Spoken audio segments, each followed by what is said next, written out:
अणुवर्त बाल भारती विद्यालय की ऑनलाइन क्लासेज में आप सभी विद्यार्थियों का स्वागत है। आज की ऑनलाइन क्लास में हम क्रिया के बारे में पढ़ेंगे। क्रिया किसे कहते हैं? क्रिया की परिभाषा है जिस शब्द से किसी काम का करना या होना पाया जाए उसे क्रिया कहते हैं। इसको हम उदाहरण के माध्यम से समझते हैं। जैसे मान लो एक उदाहरण है, राम पत्र लिखता है। राम पत्र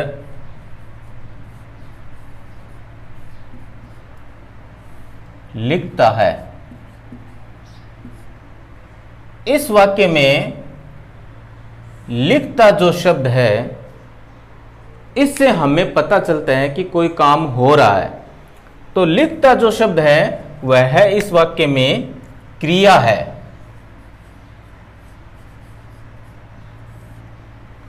और जो पत्र शब्द है वह कर्म है और राम करता है। तो क्रिया की परिभाषा है कि जिस शब्द से किसी काम का करना या होना पाया जाए उसे क्रिया कहते हैं। और ये जो वाक्य है राम पत्र लिखता है, इसमें लिखता जो शब्द है इससे हमें पता चलता है कि कोई काम हो रहा है। तो अब हम आगे पढ़ते हैं। क्रिया कितने प्रकार की होती है? प्रकार। क्रिया दो प्रकार की होती है। क्रिया दो प्रकार की होती है।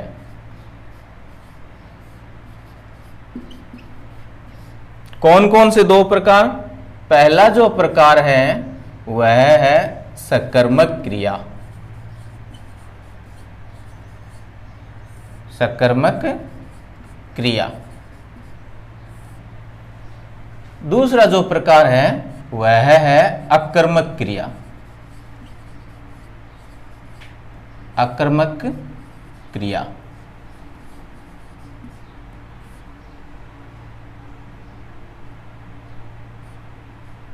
अकर्मक क्रिया। अब हम जानते हैं कि सकर्मक क्रिया किसे कहते हैं।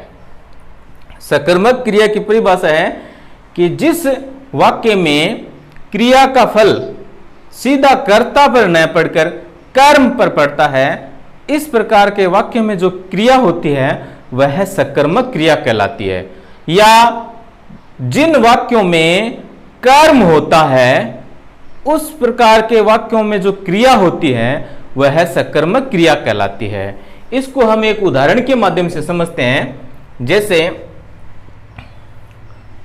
परिभाषा, पहले परिभाषा देखते हैं।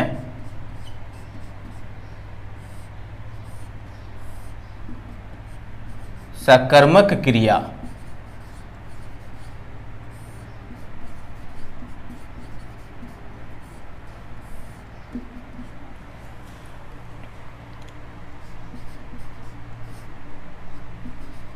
जिन वाक्यों में कर्म होता है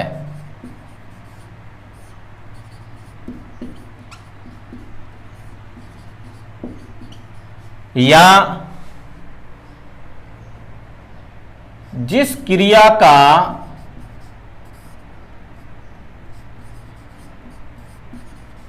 जिस क्रिया का फल सीधा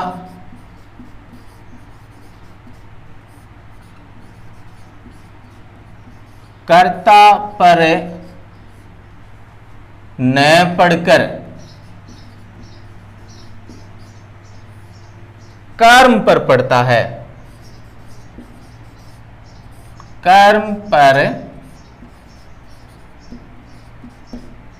पड़ता है, उस प्रकार के वाक्यों में जो क्रिया होती है वह सकर्मक क्रिया कहलाती है। इसको हम एक उदाहरण के माध्यम से समझते हैं। जैसे सीता खाना खाती है। सीता खाना खाती है। तो इसमें खाती जो शब्द है वह क्रिया है और इसमें खाना है वह कर्म है और सीता है वो कर्ता है।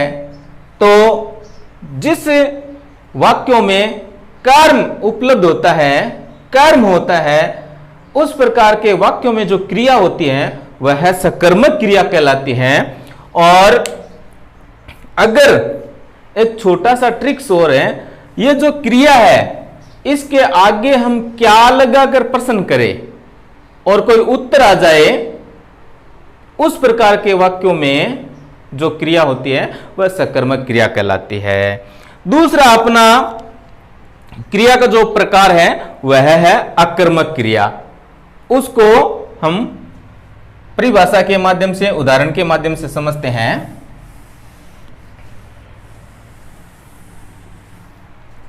अकर्मक क्रिया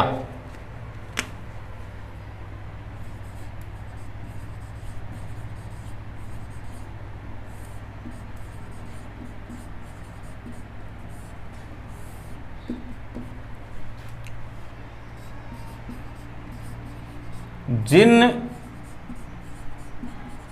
वाक्यों में कर्म न हो, कर्म न हो, या जिस क्रिया का फल सीधा कर्ता पर पड़ता है, जिस क्रिया का फल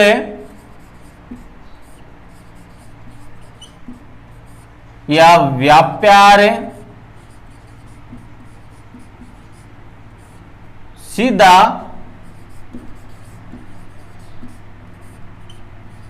कर्ता पर पड़े,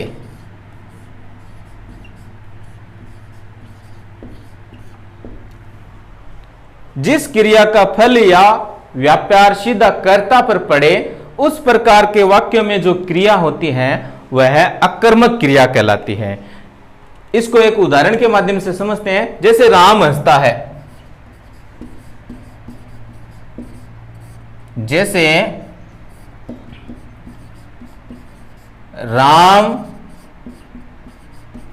हंसता है, सीता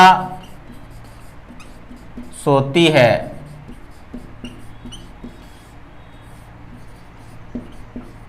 मोहन रोता है, मोहन रोता है। तो इन प्रकार के वाक्यों में जो हंसता है, सोती है, रोता है, ये जो क्रिया है यह क्रिया अकर्मक क्रिया कहलाएगी।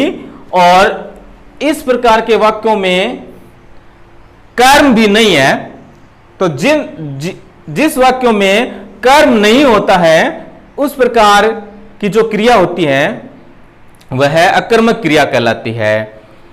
आज हमने क्रिया के बारे में पढ़ा, क्रिया की परिभाषा पढ़ी, क्रिया के प्रकार पढ़े और प्रकारों की परिभाषा पढ़ी। आशा है आप सभी विद्यार्थियों को अच्छे से समझ में आया होगा। धन्यवाद।